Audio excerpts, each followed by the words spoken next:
baru merayakan Paskah kebangkitan Tuhan kita Yesus Kristus. Masih ingat Bapak Ibu? Ya. Nih sekarang ada kuis ya, nanti ada hadiahnya. Jangan buru-buru menjawab. Nanti kalau sudah ditampilkan pilihan jawabannya, Bapak Ibu bisa angkat tangan. Ya, nanti baru kita tunjuk, baru menjawab. Mari, Mas Dimas. Ya. Pertanyaannya, apa sebenarnya arti kata Paskah? Nah, ini ada pilihan jawabannya. Yang pertama, kebangkitan. A. B. Kematian. C. Melewati. Nah, siapa yang bisa angkat tangan? Yang Ibu belakang ya. Melewati, betul. Coba dicek jawabannya, Mas Dimas. Iya, kata pasca berarti melewati. Nah, dilanjutkan Mas Dimas. Nah, ini penjelasannya ya, kita menambah pengetahuan ya. Dalam perjanjian lama, Paskah diambil dari bahasa Ibrani, yaitu Pesah yang berarti melewatkan. Kata Paskah ini mengingatkan kita pada peristiwa keluarnya bangsa Israel dari negeri perbudakan di Mesir. Saat itu malaikat Tuhan melewatkan rumah orang Israel yang bertandakan darah anak domba yang tidak bercacat, sehingga anak sulung mereka selamat dari kematian. Saat itulah mereka merayakan perjamuan Paskah untuk pertama kali yang kemudian diturunkan dari generasi ke generasi. Bagi kita umat Kristen, Paskah memiliki makna baru, yaitu kebangkitan Kristus yang melepaskan kita dari perbudakan dosa menuju kehidupan yang baru. Ya,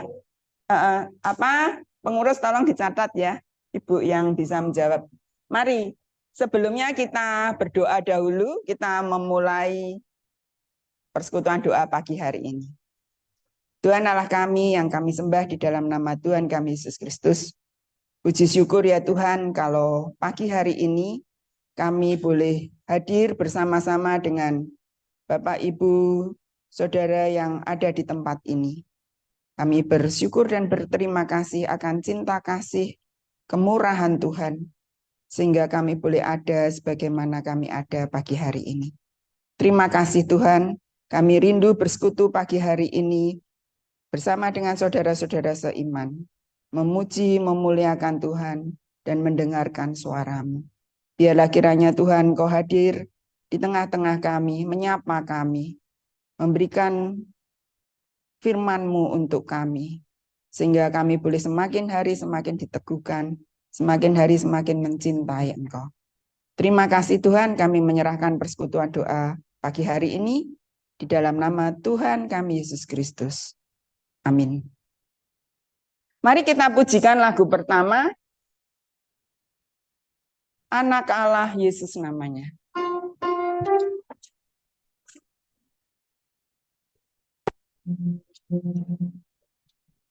Akan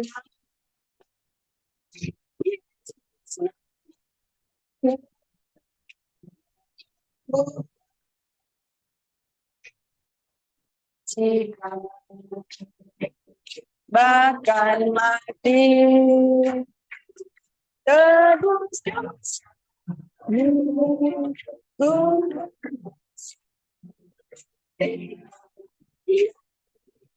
sebab dia apa?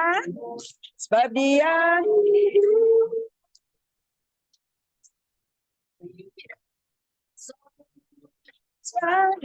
hidup.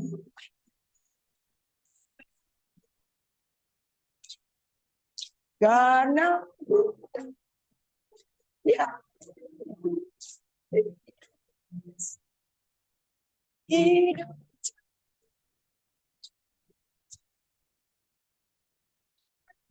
Yesus namanya.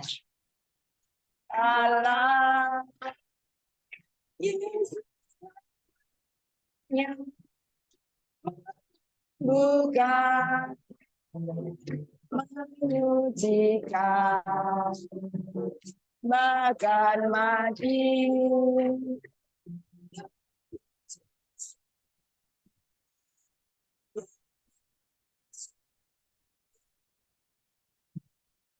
Ya hidup. Sebab dia hidup.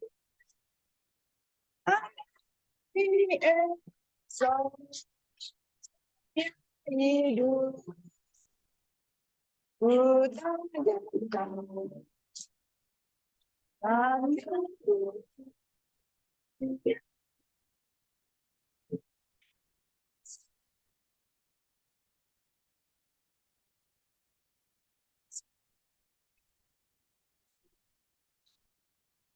Ya, puji Tuhan ya, kita mempunyai Allah yang hidup. Allah yang menjadi pegangan hidup kita. Allah yang senantiasa menyertai kita dan tidak pernah meninggalkan kita. Oleh sebab itulah Tuhan Yesus selain juru selamat, dia juga kekasih hati kita, kekasih jiwa kita. Mari kita pujikan lagu kedua, Yesus kekasih jiwaku. Bisa bangkit berdiri? Ya, kita pujikan dengan riang gembira. Ya, boleh dengan bergoyang. Tadi belum senam.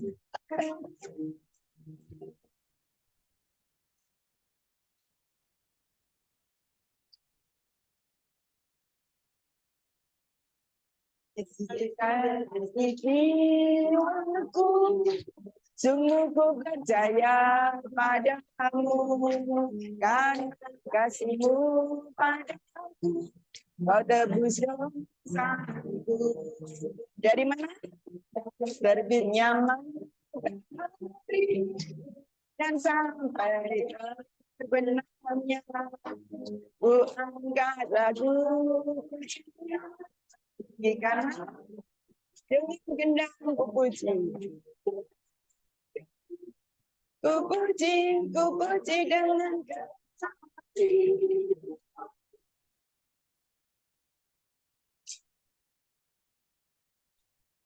Ulangi dari depan ya. Yesus kekasih jiwaku. Kekasih jiwaku. Sungguh ku percaya padamu. Karena kasihku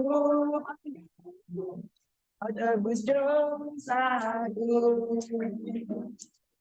Dari terbitnya matahari dan sampai terbenam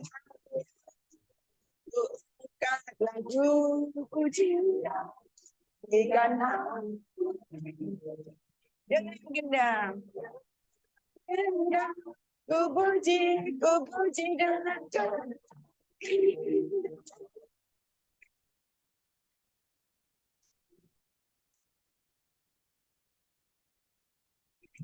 lanjutkan sayang disayang.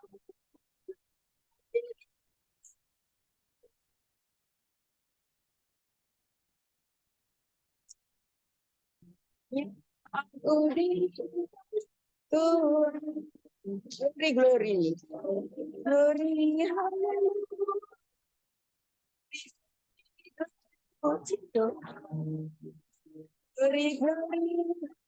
ya.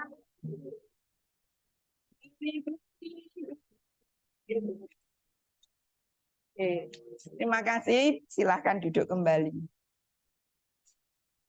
Bapak Ibu, Allah sungguh sangat baik ya. Kita sungguh disayang oleh Tuhan. Saat ini Ibu Lili akan menyaksikan cinta kasih Tuhan di dalam kehidupannya. Ya. Tidak apa-apa. Berdiri apa duduk terserah. Ya, karena ya. Selamat pagi Bapak Ibu Saudara di dalam Tuhan Yesus Kristus. Selamat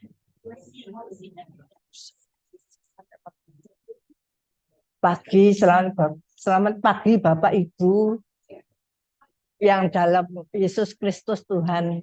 Saya mengucapkan banyak terima kasih Tuhan karena Tuhan memberikan kesempatan pada saya sekali lagi untuk menyaksikan kebesaran Tuhan. Pada tanggal 8 Maret kemarin, cucu saya yang laki itu operasi. Karena lehernya itu selalu begini, nggak bisa tegak. Lalu diperiksa oleh dokter yang Yang di Singapura katanya ada ototnya itu yang harus dibetulkan. Jadi harus melalui operasi mata. Saat itu 4 bulan yang lalu kami cari-cari dokter sehingga dapatlah dokter ini. Tanggal 8 itu dia operasi. Selama beberapa bulan itu saya terus berdoa supaya operasinya ini berhasil dan juga tidak sakit. Tuhan mendengarkan doa saya. Setelah tanggal 8 itu dia menjalani operasi. Pagi-pagi saya sudah dikabari oleh anak saya. Kalau cucu saya ini sudah dibius, bakal dioperasi. Saat itu hati saya sudah pikirannya kacau. Tapi saya percaya Tuhan pasti bekerja melalui anak cucu saya ini. Operasinya mestinya direncanakan 4 jam. Tapi ternyata 2 jam seperempat sudah selesai. Itu puji Tuhan, semua kemuliaan hanya bagi Tuhan saja. Setelah operasi ditanya oleh dokter, sakit, operasinya sakit. Tidak, lah itu puji Tuhan. Saya mendengar jawaban itu dia bilang sama sekali tidak sakit. Jadi saya melalui kesaksian ini, saya sangat-sangat bersyukur doa saya sudah didengar oleh Tuhan. Dan anak ini sekarang dalam pemulihan sudah sehat, sekarang sudah kenceng betul. Kepalanya sudah tidak gini, tadinya agak gini. Sekarang sudah kenceng betul dan Tuhan mendengarkan doa-doa kami semua yang selama ini saya doakan. Saya terus percaya kalau Tuhan pasti melakukan yang terbaik dan melakukan hal yang terbesar atas diri cucu saya. Terima kasih kesaksian saya. Semoga menjadi semua ini menjadi kemuliaan untuk Tuhan saja. Terima kasih. Terima kasih Bu Lili untuk kesaksian yang luar biasa ya Bapak Ibu Allah yang ini Allah yang hidup yang sungguh-sungguh nyata di dalam kehidupan kita. Apa yang diberikan Tuhan, apa yang kita hadapi, Tuhan itu tidak pernah meninggalkan kita. Oleh sebab itu Bu Lili juga bukan karena cucunya disembuhkan terus dia pelayanan di Lentera Kasih, tidak. Ya, jadi kami dari Lentera Kasih sungguh-sungguh juga boleh mensyukuri apa yang sudah Tuhan berikan lewat kami di dalam paduan suara. Mari saya persilakan Lentera Kasih untuk boleh memujikan satu lagu kesucian.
terima kasih paduan suara Lentera Kasih yang sudah mempersembahkan pujian. Biarlah di dalam kehidupan kita ya, kita tetap setia kepada Tuhan, suka melayani seperti pujian yang sudah dinyanyikan. Kita persiapkan hati kita untuk menerima firman Tuhan. Mari kita pujikan lagu Kusiapkan Hatiku Tuhan.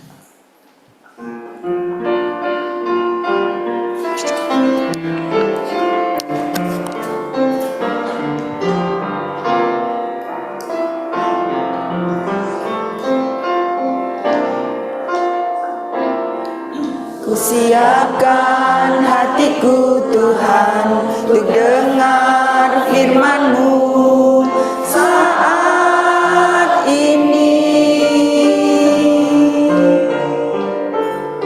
Sujud menyembah-Mu Tuhan, merambah hadirat-Mu saat ini.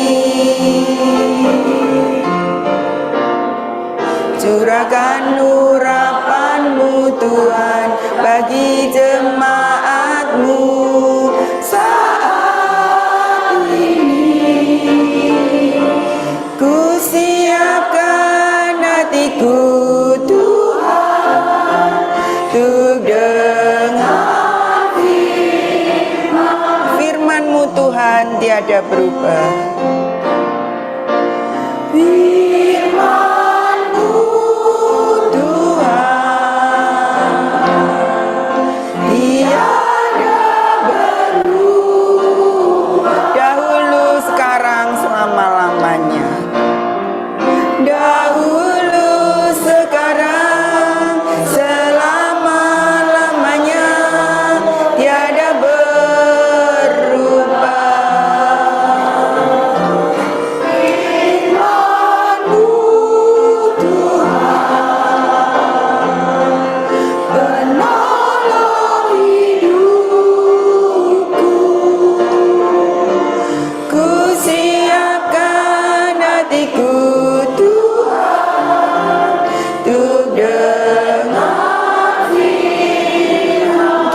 Sekali lagi.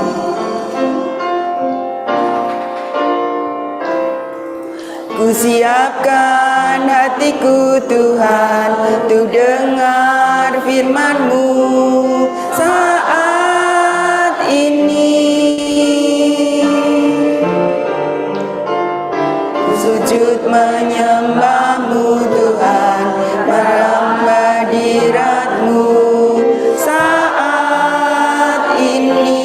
Curahkan urapan-Mu Tuhan, curahkan urapan-Mu Tuhan bagi jemaat-Mu saat ini. Kusiapkan hatiku Tuhan untuk dengar firman-Mu Tuhan tiada berubah.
Mari Bapak Ibu kita berdoa. Tuhan, seperti lagu yang baru saja kami nyanyikan, sampai detik ini kami percaya Tuhan bahwa firman-Mu adalah pelita bagi kaki kami. Betapa mudah Tuhan di dalam hidup ini kami tersandung. Karena menjalani kehidupan di dunia ini memang tidak mudah. Tetapi kami bersyukur bahwa firman Tuhan itu tetap menjadi jaminan bagi kami. Dan karena itu Tuhan tolong karuniakanlah kerendahan hati kepada kami. Pada saat kami membaca dan merenungkan firman Tuhan, kiranya kami memposisikan diri sebagai seorang murid yang mau belajar, seorang murid yang mau diajar. Dan dari sana kemudian kami mengerti apa yang menjadi isi hatimu. Kami berjalan di dalam dunia ini hanya sesuai dengan kehendak-Mu saja. Berbicaralah kepada kami pada pagi hari ini, sebab kami sedia untuk mendengarkannya. Di dalam nama Tuhan Yesus Kristus kami berdoa. Amin. Selamat pagi. Masih kenal saya enggak? Soalnya kalau yang ketemu saya terus maskeran gitu pangling semua. Soalnya sekarang saya lebih gemuk ya, gitu. Jadi selama kena COVID 3 bulan itu saya kegiatannya makan, tidur, bahagia. Makan, tidur, bahagia. 3 bulan. Setelah itu, jadi sehari itu bisa minum vitamin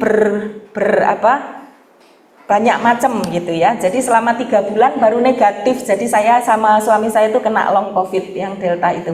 Setelah dirawat di rumah sakit, kami tidak kasih tahu jemaatnya, nanti heboh jemaatnya. Tapi ada satu jemaat itu yang komitmen, pokoknya nggak boleh ngapain ya, nggak boleh keluar rumah, makan, tidur. Bahagia sekali ya saya ya. Jadi sekarang seperti ini, semoga Bapak Ibu masih mengenali saya ya. Masih. Pagi hari ini kita akan merenungkan tema Yesus Juru Selamatku. Kalau mau ngomong Yesus Juru Selamatku itu banyak yang bisa dibahas. Tapi bersyukur kita diberi batasan hanya 2 ayat. Jadi kacamata kita untuk melihat tema ini menggunakan 2 bagian firman Tuhan. Yang pertama adalah dari Kisah Para Rasul pasal yang keempat ayat 12. Yang kedua Filipi pasal 2 ayat 12. Gampang ya ngapalinnya ya. Jadi 2 ayat ini semoga kita bisa membaca dan mengingatnya. Saya tidak mau cari yang sulit-sulit. Sekarang kita baca dulu yang Kisah Para Rasul 4 ayat 12 bersama-sama ya. 1, 2, 3. Dan keselamatan tidak ada di dalam siapapun juga selain di dalam Dia. Sebab di bawah kolong langit ini tidak ada nama lain yang diberikan kepada manusia yang olehnya kita dapat diselamatkan. Nah, yang kemudian yang kedua, jadi kalau yang pertama ini menunjuk kepada siapa Bapak Ibu? Yang dimaksud siapa? Tuhan Yesus. Kita sudah dituntun pada tema kita tadi ya. Sekarang kita akan membaca di dalam Filipi 2 ayat 12. 1, 2, 3. Hai saudara-saudaraku yang kekasih, kamu senantiasa taat. Karena itu tetaplah kerjakan keselamatanmu dengan takut dan gentar. Bukan saja seperti waktu aku masih hadir, tetapi terlebih pula sekarang waktu aku tidak hadir. Ini adalah nasihat yang diberikan oleh Rasul Paulus. Jadi makanya dia menyebutkan aku masih hadir dan waktu aku tidak hadir. Nah, aku di sini adalah Paulus. Nah, sekarang Bapak Ibu, kita akan mencoba melihat tema ini dengan sorotan ayat tadi. Jadi kalau saya gambarkan supaya mempermudah kita untuk memahami, waktu kita berbicara soal Yesus Juru Selamatku, informasinya dituliskan di dalam Kisah Para Rasul tadi, ayat 4, pasal 4 ayat 12. Tapi ini bukan cuman informasi loh. Bukan cuman bilang Yesus Juru Selamat ya. Oh ya, bukan gitu. Tapi ini adalah sebuah konfirmasi. Konfirmasi itu apa? Penegasan.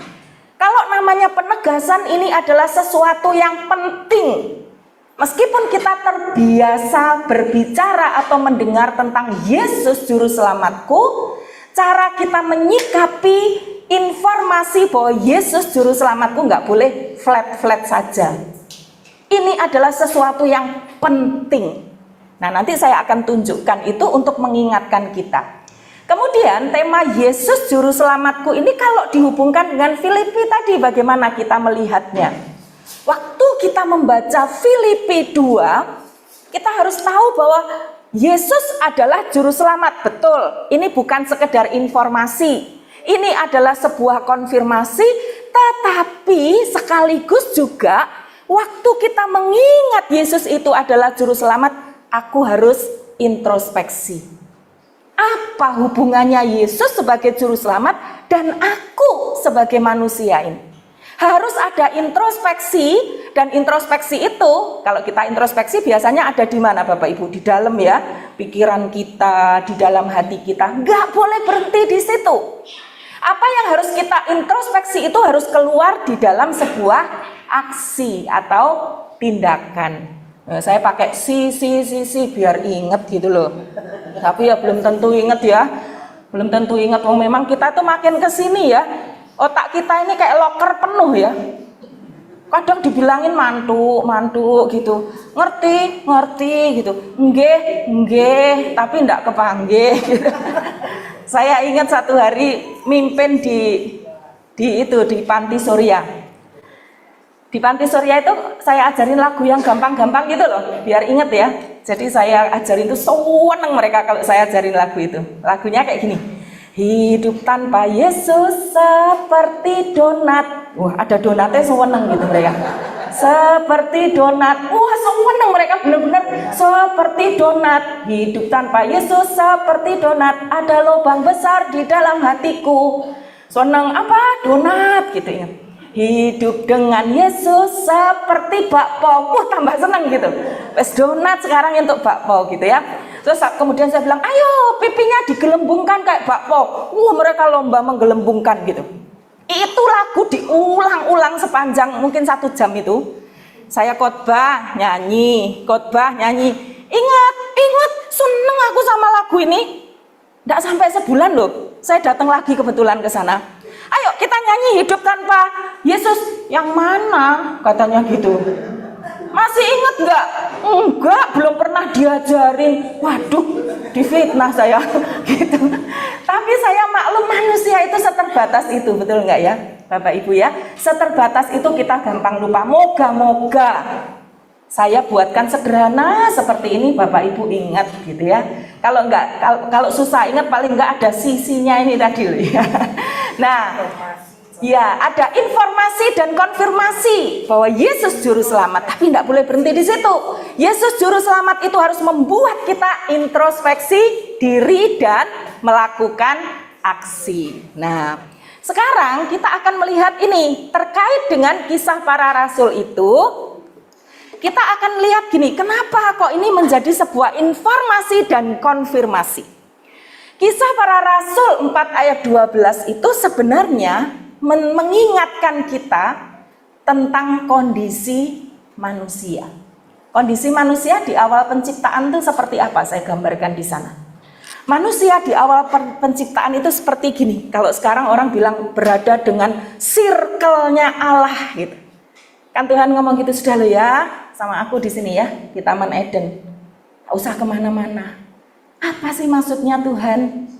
Karena Tuhan mau menunjukkan relasinya yang dekat dengan manusia. Relasi itu dinyatakan lewat kasihnya yang sudah tidak usah ditanyakan deh kasihnya. Lalu relasi itu juga harus direspon oleh manusia dalam bentuk apa? Kalau kepada Allah, ketaatan. Sebenarnya sederhana sekali ya. Cuman udah pokoknya taat, manuto gitu loh. Nah, itu adalah kondisi yang Tuhan mau di saat penciptaan. Semua keuntungannya untuk siapa ketika manusia taat? Balik ke manusia lagi sebenarnya. Gitu. Kok ternyata malah katut dengan provokasinya iblis yang mengatakan apa? Itu ya, kalau kamu makan buah itu, kamu itu bisa menjadi sama seperti Allah. Ya mosok enggak mau. Siapa yang enggak mau sekeren Allah? Lalu manusia lupa ini ada yang salah dengan omongannya iblis itu. Salahnya di mana Bapak Ibu? Iya, salahnya di mana waktu iblis mengatakan kamu akan menjadi seperti Allah? Salahnya di mana? Lah enggak usah makan buah itu, kan manusia diciptakan seperti siapa? Allah toh, sejak awal manusia diciptakan menurut rupa dan gambar Allah. Kapan manusia itu menjadi tidak dong dengan firman Allah? Ya karena hidupnya tidak sungguh-sungguh berada di jalur ketaatan itu. Gak usah makan buah itu, dari awal Allah itu menciptakan manusia dengan istimewa. Nah dari sini kita melihat Bapak Ibu, semakin kita jarang mengenal kebenaran firman Tuhan, semakin sering kita akan salah kaprah di dalam menjalani hidup ini. Nah kemudian karena manusia memilih untuk tidak taat, maka terjadilah kondisi manusia saat kejatuhan. Apa yang terjadi Bapak Ibu? Dengan tegas Allah mengusir manusia karena ketidaktaatan mereka. Sebuah ketidaktaatan itu bukan sebuah perilaku yang ecek-ecek. Ketidaktaatan itu sama dengan pemberontakan. Pemberontakan kepada Allah. Artinya pada saat memberontak kepada Allah yang kudus, sikap tidak taat itu memposisikan kita menjadi musuhnya Allah. Bukan manusia tidak sayang kepada manusia, tapi manusia memilih perilaku yang salah sehingga manusia harus menanggung konsekuensinya. Konsekuensinya apa? Ya nggak bisa dekat dengan Allah. Kan akan nggak lucu gitu. Allah yang kudus, ya nggak mungkin berada dekat dengan yang tidak kudus. Nah itu adalah kondisi manusia pada saat jatuh di dalam dosa. Lalu ada kondisi setelah diselamatkan. Apa yang terjadi Bapak Ibu? Setelah manusia diselamatkan, yang tadi informasinya jelas sekali kita baca di dalam Kisah Rasul 4 ayat 12, tidak ada keselamatan kecuali di dalam Kristus. Berarti kan urusannya selesai nih. Urusan soal dosa itu dibereskan oleh Yesus Kristus. Manusia tidak bisa membereskan dirinya sendiri. Nah, pada saat manusia menerima penebusan itu, tetap ada kehendak Allah yang harus ditegakkan. Kehendak Allah apa di sana? Manusia harus taat. Nah, kalau dalam bahasa Yohanes, Injil Yohanes, taat itu gimana sih gambarannya? Kita tinggal di dalam Yesus. Digambarkan seperti apa, Bapak Ibu? Itu kalau saya lihat, saya tunjukkan di gambarnya itu. Ada lagunya loh. Yesus. Wah, pinter ini. Ini kalau ada kuis gitu aja ya. Kuisnya kata-kata pertama lagu suruh nebak gitu ya. Saya baru ngomong Yesus. Wih, pinter. Tepuk tangan untuk diri sendiri Bapak Ibu. Iya. Jadi seperti ketika ranting itu menempel kepada pokok anggur, itu yang dimaui Tuhan. Kan sama toh esensinya antara yang sebelah sini dengan sini toh. Tuhan cuma minta itu, kamu berada di dalam lingkaranku. Nah itu sebabnya kemudian kita mengenal satu istilah, setelah kita diselamatkan, kerjakanlah keselamatanmu. Bukan berarti kita yang mengupayakan keselamatan itu, kita nggak bisa memperoleh keselamatan itu. Keselamatan itu adalah anugerah. Keselamatan itu adalah kemurahan Allah. Disebut kemurahan, disebut anugerah, diberikan gratis, bukan karena itu murahan. Kalau saya dapat piring gratis itu, biasanya kalau dari beli sabun gitu, pernah nggak Bapak Ibu ya? Tak kelompok no ya, itu lumayan no. Tapi rata-rata bukan piring yang mewah gitu, piring yang biasa. Terus apalagi ada cape pisan itu tulisannya gitu ya, ya malu lah ya kalau makan pakai itu untuk pamer misalnya gitu ya. Kenapa itu diberikan secara gratis? Ya karena memang murah. Keselamatan itu diberikan gratis bukan karena murahan, tapi karena apa? Mau disuruh bayar pakai apapun kita nggak pernah bisa. Jadi Tuhan bilang tak kasih gratis karena kamu tidak sanggup membayarnya seberapapun itu. yang bisa kamu lakukan? Dan sekarang kalau lihat kita sudah diselamatkan sedemikian rupa. Nah, kita menuju kepada Filipi tadi itu. Surat Filipi mengatakan kerjakanlah keselamatanmu. Kita akan lihat sama-sama. Nah, kita baca sama-sama dulu bagian ini, nanti kita fokus pembahasan kita di sana. Mari kita baca. 1, 2, 3. Yang kekasih, kamu senantiasa taat, karena itu tetaplah kerjakan keselamatanmu dengan takut dan gentar.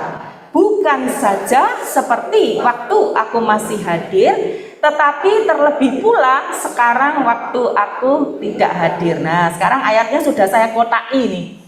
Berarti nanti kita fokus ke situ, ya. Kita akan tahu mengerjakan keselamatan itu seperti apa.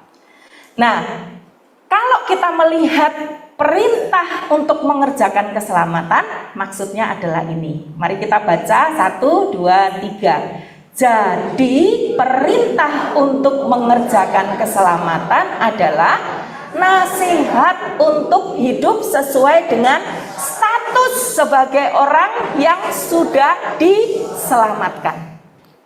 Ini untuk mengklarifikasi bahwa bukan kita diminta untuk mengupayakan keselamatan. Sekali lagi, keselamatan hanya dilakukan oleh Kristus sebagai anugerah bagi kita. Tapi sebagai orang yang sudah diselamatkan, Tuhan mau kita itu sadar diri dengan status kita. Status kita sebagai siapa? Status kita adalah sebagai orang yang diselamatkan. Anak saya kan sekarang ngajar kan, jadi guru ceritanya. Sudah 2 tahun ini bekerja. Lalu ada aturan gitu. Jadi dia bilang, "Mah, harus pakai baju yang bagus, harus pakai blazer, harus pakai yang rapi." Nah, kenapa kok enggak santai-santai kayak kaosan dasteran gitu? Kenapa kira-kira? Ya, kamu adalah guru. Dan yang kamu ajar itu adalah murid-murid yang juga dikirim ke sekolah itu dengan satu status tertentu gitu. Ya, untungnya saya sekarang lemu gitu. Jadi blazer saya dipek kabeh sama anak saya. Lumayan. Jadi punya alasan ke suami saya untuk tukokno lho gitu ya, bajuku dipek sama anakku lho gitu ya. Padahal sebenarnya modus supaya dapat baju baru ya. Tapi dia pakai harus rapi. Dan kemudian dia harus menyisir rambutnya dengan baik. Kenapa? Karena status sekolah itu menyangkut nama baik di sana. Kamu tidak bisa sembarangan. Lah, ini cuman institusi manusia loh Bapak Ibu. Itu aja harus memikirkan baik-baik tentang statusnya. Apalagi kita. Status kita yang dulu budak sekarang menjadi anak. Dulu orang berdosa sekarang sudah ditebus dari dosa. Dan itu sebabnya hiduplah sebagai orang yang sudah diselamatkan. Nah, caranya bagaimana? Caranya banyak kalau kita mau hidup di dalam status sebagai orang diselamatkan. Tapi kan kita mau konsisten dengan ayatnya toh. Ayatnya tadi di mana toh? Coba yang pertama di mana? Coba saya tes. Oh ya, yang kedua? Iya, pinter. Nanti kalau saya kesini ditanya, ingat. Saya ya lupa bisa jadi ya. Tidak apa-apa, yang penting intinya ya. Jadi kita akan lihat caranya sekarang. Saya sebutkan nanti 3 cara. Tadi kan ada yang kita kotak ini toh. Nanti kita fokus pada tulisan itu. Ada tulisan senantiasa, ada tulisan tetap, ada tulisan takut dan gentar, dan yang terutama ada tulisan TAAT ya. Supaya kita mencoba memahami dengan perlahan-lahan. Bagaimana caranya mengerjakan keselamatan itu? Yang pertama, kita bicara soal kata senantiasa. Suruh senantiasa apa sih itu? Saya mengajak Bapak Ibu mengerjakan keselamatan, fokus saja dengan belajar jadi orang taat. Kenapa? Orang yang dulu belum diselamatkan itu tidak taat, setelah diselamatkan statusnya sebagai milik Allah. Tuhan minta apa? Kita taat ya. Mari kita melatih diri. Kata senantiasa itu berbicara soal konsisten. Apa yang harus konsisten? Ketika kita mengerjakan hal-hal yang membutuhkan ketaatan, mari kita belajar konsisten saja. Nah, sekarang saya tes. Apa saja hal-hal di dalam hidup sebagai orang Kristen yang membutuhkan ketaatan? Apa ayo? Berdoa. Betul? Berdoa itu kan juga diminta sama Tuhan toh. Konsisten enggak? Ya tergantung. Lek wes ngomong tergantung berarti loh, jangan-jangan enggak konsisten. Kalau mau makan doa enggak? Ya tergantung menu nih. Cocok apa enggak ya, gitu ya. Hal kecil itu kan berdoa, ya sudah. Dalam hal kecil berdoa itu mungkin nampaknya biasa. Tuhan mau kita berdisiplin tentang itu. Apalagi selain doa?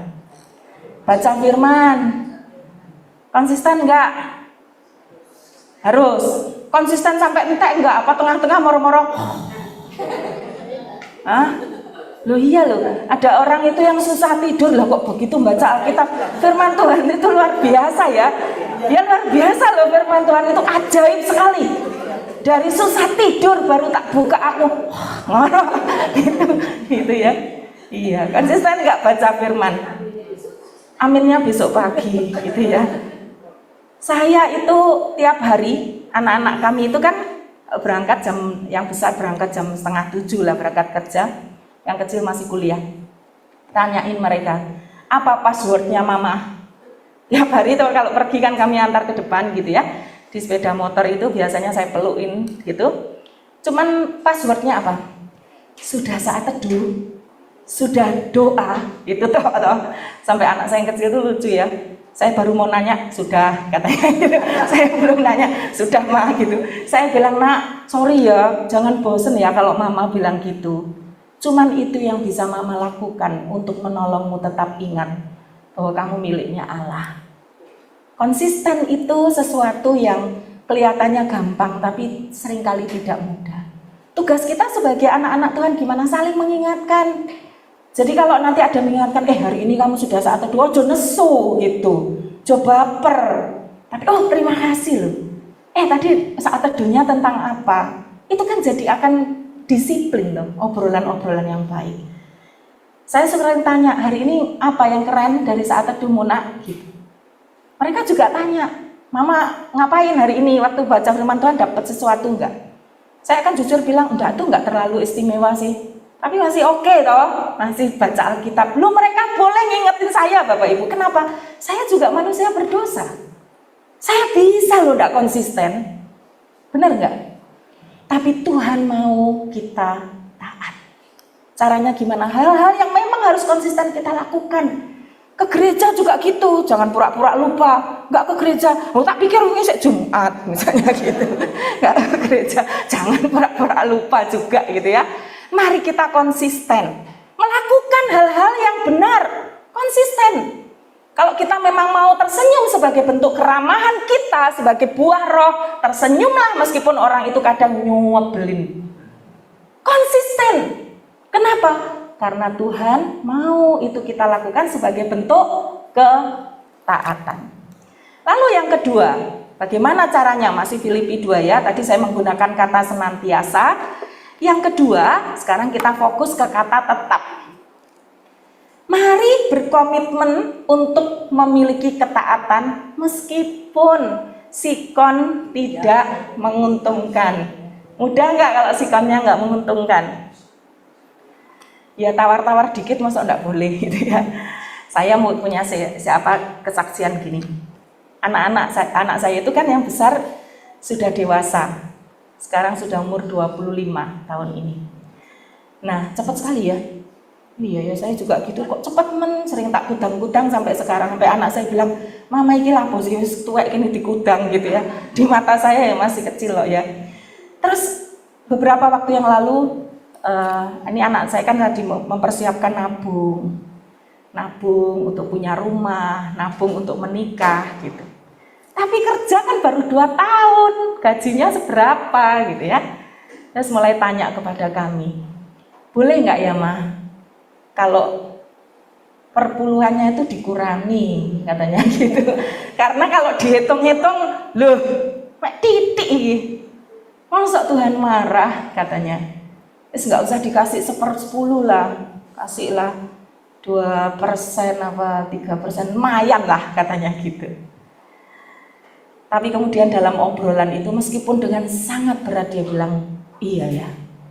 Justru ketika aku harus memberikan 1/10, aku ini sedang diuji.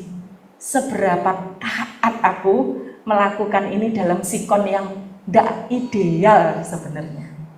Dan itu saya lihat pergumulannya loh Bapak Ibu. Dia sangat bergumul, harus taat gitu. Saya nggak ngomong gini, taat toh nak, nanti kalau kamu taat nanti berkatmu banyak gitu ya. Saya nggak ngomong gitu. Anak saya bilang, kenapa mak kok harus memberi yang banyak gitu? Ya karena Tuhan mau itu. Entahkah nanti kamu kemudian diberkati apa enggak, itu bukan urusan kita. Urusan kita harus mengingat bahwa Allah rindu sekali anak-anaknya itu taat, tetap berada di dalam perintahnya, aturannya, sekalipun situasi dan kondisi tidak memungkinkan.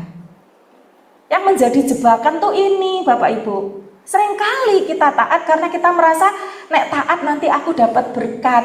Nggak selalu gitu rumusnya. Tapi apa benar sih kita benar-benar nggak dapat berkat? Berkat kita itu udah di depan. Berkat kita apa? Ya sebagai orang yang diselamatkan itu. Itu sudah berkat terutama karena masalah terbesar manusia itu apa? Bukan kemiskinan, bukan sakit penyakit, bukan. Masalah terbesar kita apa? Dosa. Dan itu beres, masa sih kurang saja berkatnya. Jadi kalau saya melatih anak-anak saya bilang berikan apa yang menjadi milik Tuhan. Lakukan ketaatan, lakukan sesuatu yang jujur meskipun kamu jadi kayak nggak beruntung. Karena ketaatan kita tidak bergantung pada situasi kita akan beruntung atau tidak. Ketaatan kita dilakukan karena apa? Karena Tuhan menghendakinya. Kita mau ada di dalam lingkarannya Tuhan. Dan itu sebabnya perintah berikutnya disebutkan takut dan gentar di sana gitu ya. Kita akan mengerti bahwa seluruh bentuk ketaatan yang kita lakukan itu dilakukan dengan hati yang apa? Mengasihi dan menghormati Tuhan. Bukan ketaatan karena takut, dalam hal ini takut karena hukuman. Nanti kalau kita tidak melakukan ini Tuhan menghukum kita, nanti kena azab loh gitu. Kalau kamu nanti nggak ke gereja, kamu kesandung misalnya gitu. Nah, ke gereja ya bisa kesandung kok. Kemarin kapan hari ada istrinya majelis loh. Nggak ada apa-apa, tahu-tahu kesandung sampai mukanya hitam semua gitu. Sampai kemudian mukanya hitam, sampai memar gitu ya. Kenapa? Ya padahal dia tidak sedang melakukan kesalahan gitu. Dia sedang jalan biasa gitu. Ya, tidak apa-apa, memang bisa kepencet-pencet ya Bu ya, tidak apa-apa. Nah, jadi kita ulangi lagi pada saat kita melakukan bentuk ketaatan, apa yang diminta Tuhan Bapak Ibu? Hati yang mengasihi dan hormat kepada Tuhan. Dan biarlah ini menolong kita untuk mengerti bahwa mengerjakan keselamatan itu memang hubungannya adalah dengan pertanggungjawaban iman kita kepada Tuhan.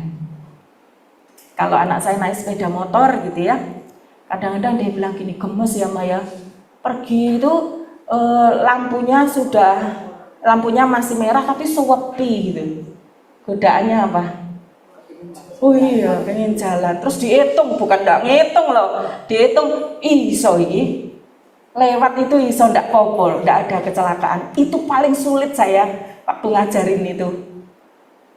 Dan akhirnya apa yang menjadi kunci? Bukan soal kamu bisa menghitung apa enggak, tetapi bagaimana kamu taat sesuai dengan aturan.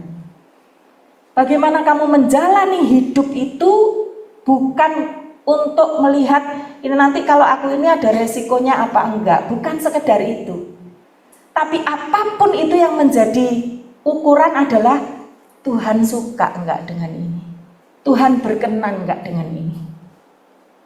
Ketika anak saya yang kecil itu, sekarang anak saya yang kecil itu kuliah kedokteran hewan Bapak Ibu. Jadi di rumah tuh ngone-ngone bukan cuman anjing, bukan cuman kura-kura, tapi punya landak, punya gecko itu loh, kadal sing orange itu. Terus ada kecoa juga. Jadi beli kecoaknya itu lewat online. Satu hari bilang, "Mah, nanti kalau ada barang datang tolong diterima ya." Oke, gitu. Terus dia kok ngasihin kontainer gitu. Loh, apa Dek barangnya? Kecoa katanya gitu. Saya bilang, loh ya masukin, kasihan Mah, nanti kalau enggak mati katanya gitu. Terus pas pulang itu dia liatin ke saya, lihat kecoa lucu ya Mah ya, bayangin tuh Bapak Ibu. Sak lucu-lucunya kecoa, iki kecoa gitu loh. Sampai saya bilang, ini loh Mah lucu ya Mah ya, cute katanya gitu. Memang kecoa ini bukan kecoa god itu Bapak Ibu, kecoa yang makanannya protein ya, tapi tetap aja kecoa namanya ya toh. Bapak Ibu, ketika anak saya itu unik gitu ya, karena dari kecil kan cita-citanya jadi Tarsan, malahan dia itu jadi Tarsan, kalau enggak jadi sopirnya mobil taman safari aja, atau kalau enggak nyelam laut itu. Saya tuh enggak seneng punya anak model kayak gini gitu ya. Nah yang pertama bisa musik, bisa, wah ini enak, ini punya anak kayak gini nih enak, ini atur-aturannya gitu ya. Ini punya anak ini gimana dong?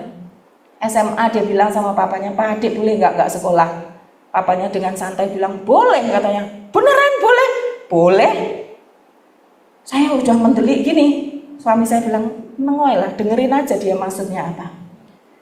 Waktu dia ngomong banyak hal, saya mengerti. Kemudian suami saya bilang, "Boleh, semua hal boleh nak kamu lakukan, asal kamu yakin bahwa semua tindakanmu itu menyenangkan hati Tuhan." Dia mulai mikir, "Kamu mau jadi dokter hewan?" Boleh. Sampai saya bilang, "Bu ya jangan jadi dokter hewan ya Dek, ya jadi dokter gigi ya Mah." Nah lumayan, gigi kecoa ya Mah katanya gitu. Tetap aja binatang gitu loh. Rumah saya itu enggak berantakan, enggak karuan. Cuman satu kali dia bilang gini, "Mama, Adik tak nabung ya buat nanti bikin klinik gitu Mah. Terus pengen sekali nanti itu bisa menampung misalnya anak-anak luar daerah yang sekolah di sini, yang enggak ada tempat kos, butuh biaya, biar mereka Mah yang kerja." Saya cuma bilang gini, apapun boleh, asal apa yang kamu lakukan, hal sekecil apapun, entahkah itu berbicara soal perkecoaan lah, berbicara soal nyamuk lah, kemudian nyamuk aja diselamet-selamatin Bapak Ibu, apapun itu, tanya apakah itu membuat hati Tuhan senang. Kerjakanlah keselamatanmu, itu berbicara soal ketaatan. Dan ketaatan yang tertinggi adalah apapun yang kita lakukan, orang lain tahu atau enggak tahu, kita yang tahu apakah ini menyenangkan hati Tuhan. Selamat mengerjakan keselamatan kita. Yesus sudah bangkit, Yesus adalah juru selamat kita. Boleh tos satu dengan yang lain, selamat mengerjakan keselamatan. Jangan banter-banter dong. Kiranya Tuhan memberkati ya. Mari kita berdoa.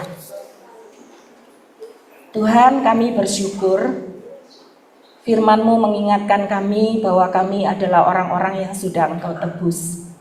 Tolong kami untuk tidak sembarangan menjalankan status kami sebagai orang yang Tuhan sudah selamatkan.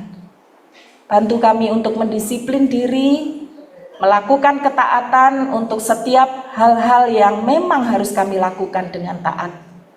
Bantu kami untuk tetap setia dan taat, melakukan kebenaran meskipun terlihat tidak menguntungkan.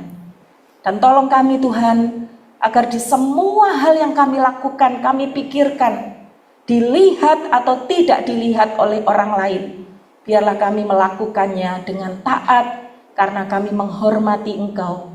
Kami mengasihi Engkau, dan kami rindu apa yang kami lakukan, Engkau menyetujuinya. Terima kasih untuk firman-Mu, kami bersyukur di dalam nama Tuhan Yesus. Amin.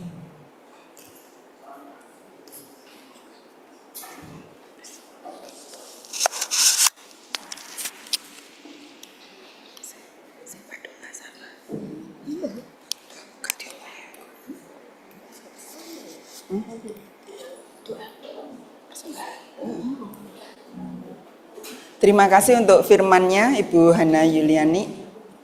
Mari kita memberikan persembahan yang terbaik untuk Tuhan dengan memujikan lagu Besarlah Untungku.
memujikan bait kedua sambil berdiri ya.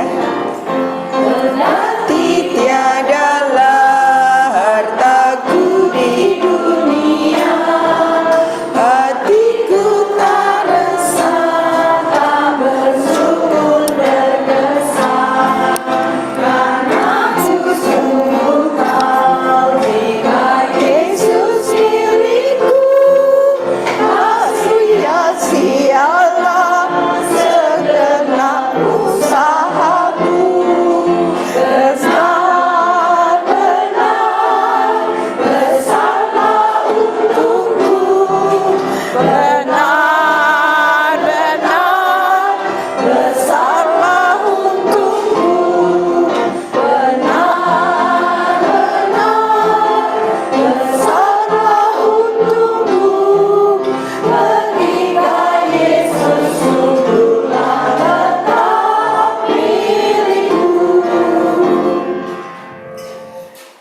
Mari kita berdoa untuk persembahan kita pada pagi hari ini. Tuhan, Allah Bapa kami yang ada di surga, terima kasih Tuhan, bahwa pada pagi hari ini kami sekelompok anak-anak-Mu boleh berkumpul di tempat ini. Kami bisa mendengarkan firman-Mu melalui Ibu Hana yang menyampaikannya, di mana kami harus hidup taat kepada Tuhan, serta harus konsisten dalam melakukan ketaatan kami terhadap Tuhan. Kami yang sering khawatir di dalam hidup kami, tapi karena ketaatan kami ya Tuhan, Engkau juru selamat kami, Yesus adalah juru selamatku. Terima kasih Tuhan. Bapak, pada saat ini kami juga ingin menyerahkan sedikit berkat yang kami peroleh dari Tuhan saja. Kiranya Tuhan terima, Tuhan sucikan berkat-berkat ini yang kami kumpulkan demi kemuliaan nama-Mu di tempat ini. Sehingga nama-Mu saja yang dimuliakan ya Tuhan. Dan ajarlah kami di lain kesempatan untuk bisa menyerahkan kehidupan kami lebih baik lagi menjadi berkat di hadapan-Mu. Bapak, pada saat ini kami juga ingin mengucap syukur dan terima kasih bahwa kami diperbolehkan berkenalan. Ada 3 anggota baru ya Bapak yang hadir dalam persekutuan ini.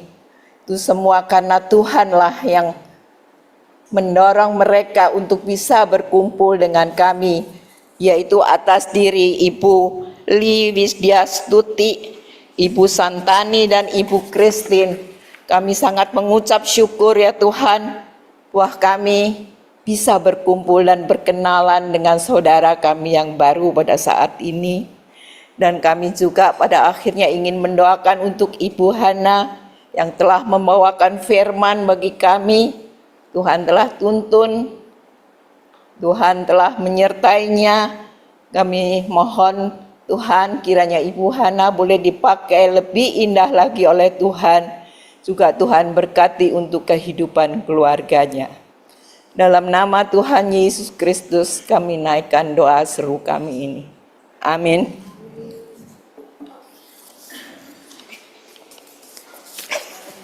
Ketawa.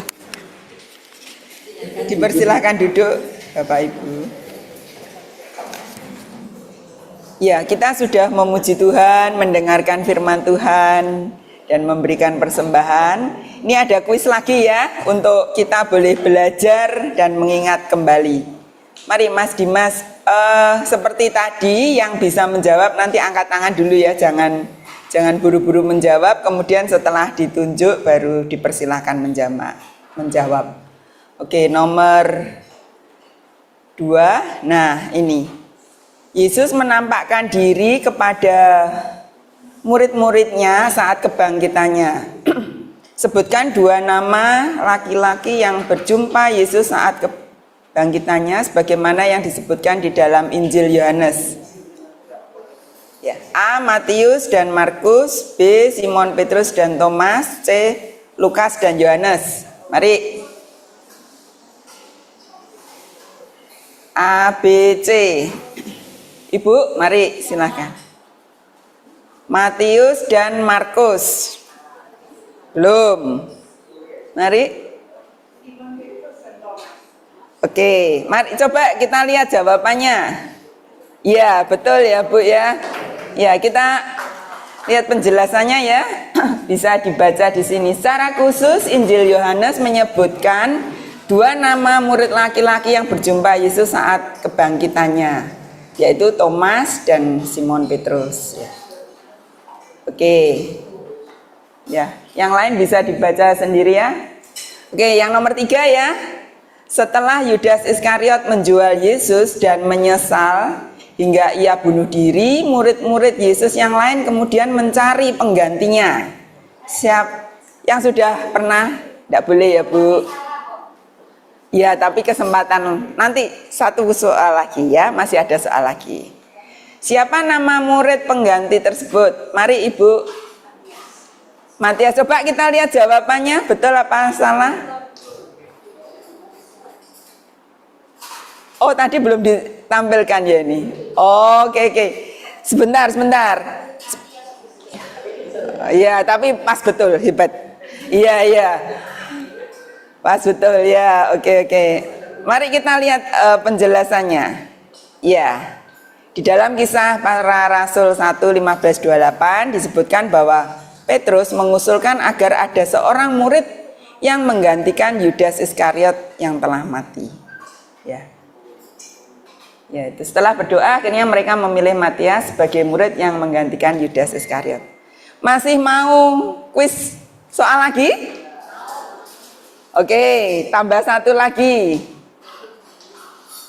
Ya, nomor 4 ya. Setelah kebangkitannya, beberapa lama Yesus berada di tengah-tengah murid-muridnya sebelum kenaikan. Berapa lama?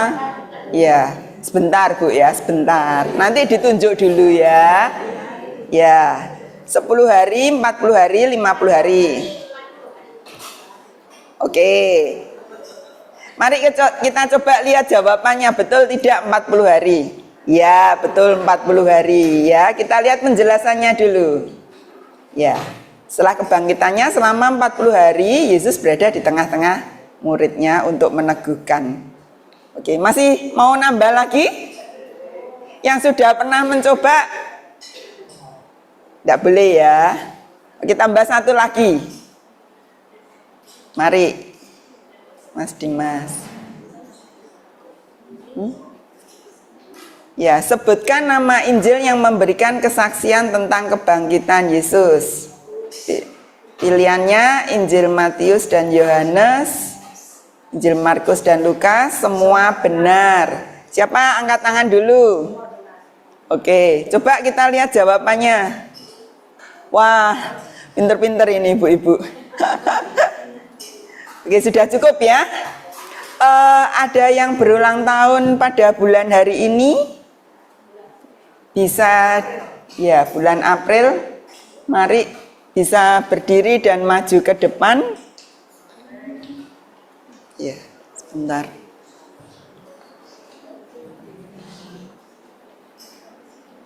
Iya, Ibu Marik 5 April, Ibu Suci Ningsih 6 April, Ibu Tirsa 10 April, Bapak Handiarto 10 April, Ibu Mari 26 April.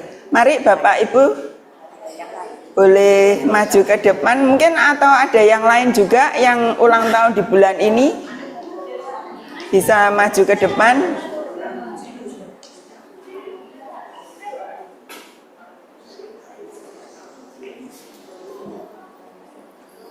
Mari Ibu Marik, Ibu Suci Ningsih.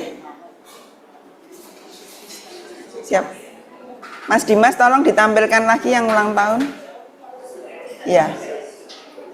Mari Bapak Ibu boleh maju ke depan yang belum. Bucin, iya. Hah? Oke. Bisa minta tolong Ibu Pendeta Lindawati untuk boleh mendoakan yang berulang tahun sekalian. Oh, mari Ibu. Mari. Yang berulang tahun boleh maju ke depan. Ya.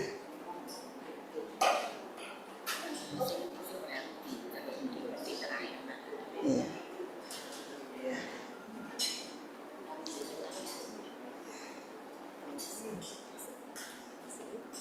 Nah, sekalian doa penutup ya. Sekalian doa penutup dan doa berkat ya.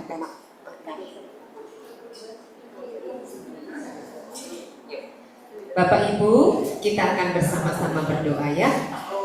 Kami bersyukur ya Allah, jika pada saat ini kami boleh bersekutu bersama, bertemu bersama, saling mendukung, saling menyemangati, dan juga belajar firman Tuhan bersama. Kiranya kami semakin diingatkan untuk melihat betapa besarnya cinta Tuhan atas kami, sehingga kami tak perlu ragu akan hidup kami. Justru saatnya kami boleh sungguh-sungguh semakin mengasihi Tuhan melalui hidup kami. Kami hidup di dalam anugerah, sehingga kami tidak perlu merasa bahwa kami melakukan segalanya karena kami takut kepada Tuhan. Terima kasih Tuhan untuk segala kebaikan Tuhan atas kami. Bukanlah mata hati kami untuk selalu melihat kehadiran Tuhan. Kami bersyukur bersama saudara-saudara kami yang berulang tahun pada bulan ini, bersama dengan Ibu Marit, Ibu Suci Ningsih, Ibu Tirsa Kristiani, Bapak Handiarto, serta Ibu Mari dan Mbak Ibu Li. Kami bersyukur Tuhan untuk kebaikan Tuhan atas saudara-saudari kami ini. Segala kebaikan Tuhan berikan atas mereka, sehingga kami percaya setiap saat adalah anugerah Tuhan. Kami terus berdoa untuk kesehatan, untuk doa-doa yang mereka rindukan masih dalam doa, harapan, semua Tuhan ke dalam tangan Tuhan. Kami berdoa untuk orang-orang yang dicintai, anak, menantu, cucu, keluarga, semua Tuhan. Saudara, kiranya Tuhan juga berkati.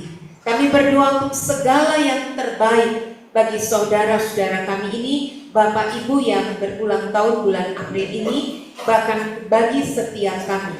Bahkan tak cukup kata-kata kami untuk mengatakan, karena kami percaya bahkan sebelum kami mengucapkan, Tuhan sudah mengerti. Tuhan mengerjakan di dalam kami, melampaui apa yang kami doakan.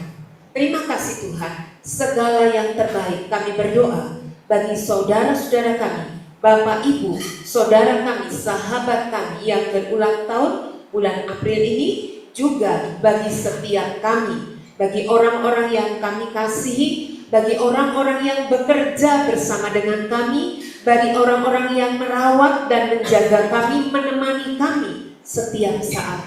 Tuhan memberkati mereka juga. Tuhan memberkati Ibu Hana Yuliani, Tuhan memberkati setiap pengurus komisi senior, Tuhan memberkati setiap kami tanpa terkecuali. Kiranya kasih Tuhan terus menaungi setiap kami. Setiap saat, setiap waktu kami boleh melihat kehadiran Tuhan.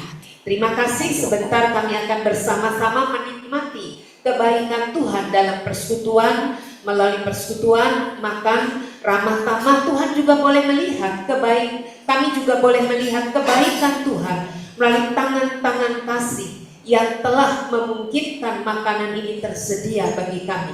Kiranya semua ini menjadi kesehatan buat tubuh kami. Terima kasih untuk berkat Tuhan kami masih bisa menikmati segalanya di dalam kasih Tuhan. Dalam nama Tuhan Yesus. Amin. Kita pujikan lebih dahulu Bapak, terima kasih ya. Ya nanti Bapak terima kasih dulu aja. Ya. Terima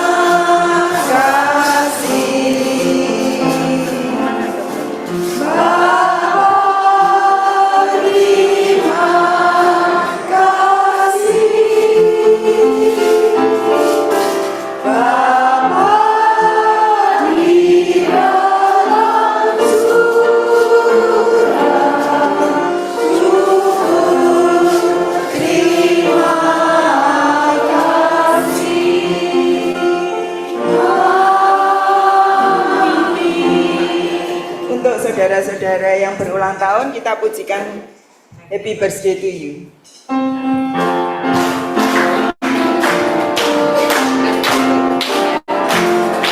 Happy birthday to you. Happy birthday to you. Happy birthday, happy birthday, happy birthday to you. Panjang umurnya. Panjang umurnya, sehat badannya, kuat imannya di dalam Tuhan, di dalam Tuhan, di dalam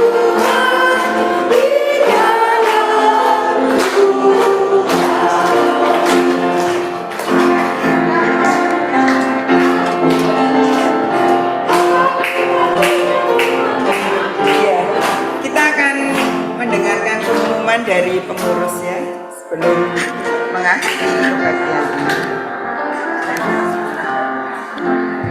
Bapak Ibu yang berulang tahun, mari Bu Lucy.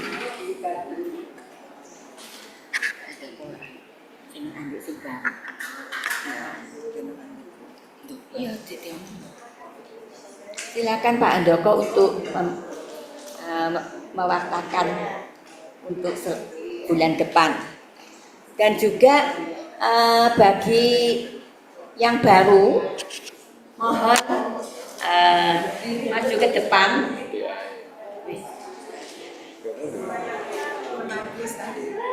Kok iki ngurusi suruh tunggu ya? Iya wis. Ini namanya. Oh ya. Ini Christine satunya. Ya, nggak apa-apa. Ya, shalom semuanya. Selamat siang. Yang pertama-tama saya mengucapkan terima kasih kepada Ibu Hana Yulianik yang telah membawakan firman Tuhan. Kiranya Tuhan Yesus memberkati kesehatan dan pelayanan Ibu tambah hari tambah heran, di mana nama Tuhan Yesus dimuliakan. Juga terima kasih kepada Bu Lili Sutrisno yang telah memberikan kesaksiannya. Terima kasih juga kepada Bu Yuliani yang telah menjadi WL. Juga terima kasih kepada Pak Tejo yang telah memimpin paduan suara Lentera Kasih, Kak Nungke di pianis, dan juga Kak Erik di multimedia. Terima kasih. Juga Mas Dimas yang telah membantu kelancaran operasi LCD semuanya. Yang kedua, persekutuan senior ini juga akan diadakan pada tanggal 8 Mei bulan depan, yang akan dipimpin oleh Pendeta Keti dengan tema Roh Kudus Sang Penghibur. Saya harap Bapak Ibu juga dimohon kehadirannya dan juga membawa teman-teman ya yang baru untuk menerima berkat rohani. Ya, seperti yang dahulu sering saya katakan, saya berharap jumlah dari persekutuan ini terus meningkat, di mana tiap bulan saya ingatkan kepada semuanya untuk membawa rekan-rekan lagi. Saya berharap bulan depan itu bisa 100 ya. Saat ini jumlah peserta yang ada di ruangan ini sebanyak 86 orang. Saya tadi melihat ada beberapa saudari-saudara kita yang baru pertama kali hadir di persekutuan ini. Saya mohon kesediaannya untuk berdiri dan memperkenalkan namanya.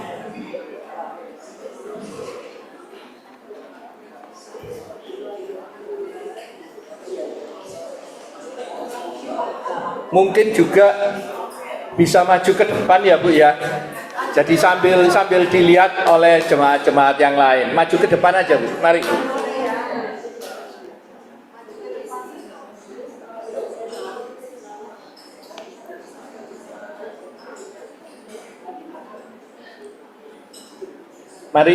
Mari Bu, maju ke depan Bu, silahkan.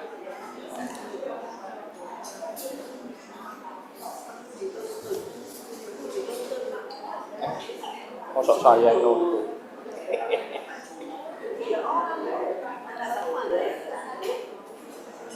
Mungkin ada lagi yang baru, saya mohon. Oh, sakit. Bu, mari Bu, perkenalkan Bu.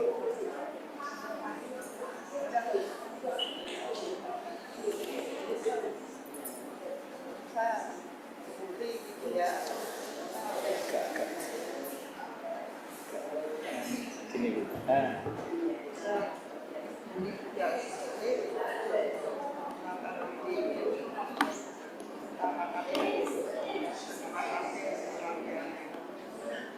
Bu, namanya siapa Bu?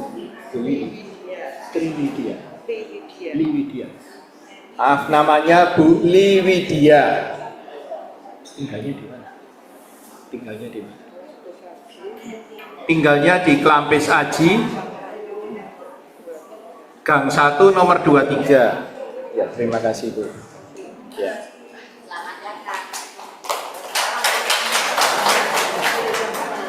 Nama saya Santani, saya berasal dari Gereja Kelam Kudus Ambon.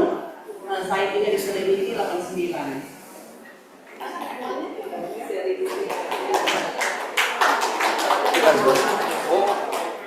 Ya, saya berharap bulan depan ibu-ibu bisa hadir kembali di persekutuan ini.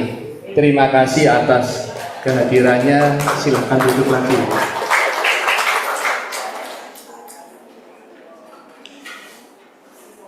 Pengumuman yang terakhir, setelah persekutuan ini semua pengurus komisi senior diminta berkumpul sebentar, ada pengarahan dari Ibu Ketua. Mohon perhatiannya. Demikian pengumuman dari saya atas perhatiannya. Terima kasih. Tuhan Yesus berkati.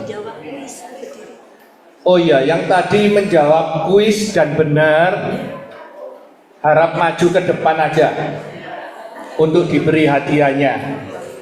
Mungkin Bu Ketua yang memberikan.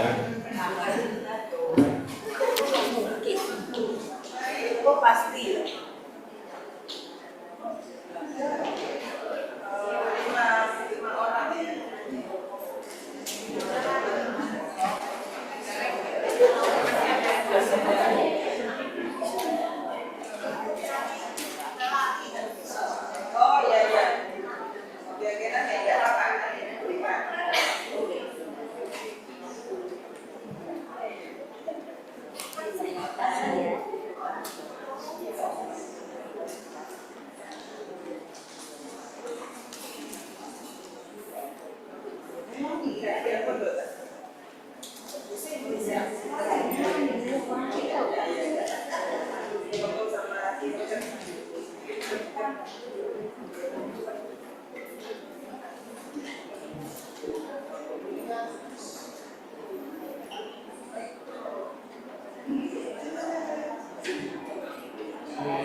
Terima kasih Bapak. Terima kasih kehadirannya Bapak Ibu. Ibadah sudah selesai. Ada ramah tamah di belakang.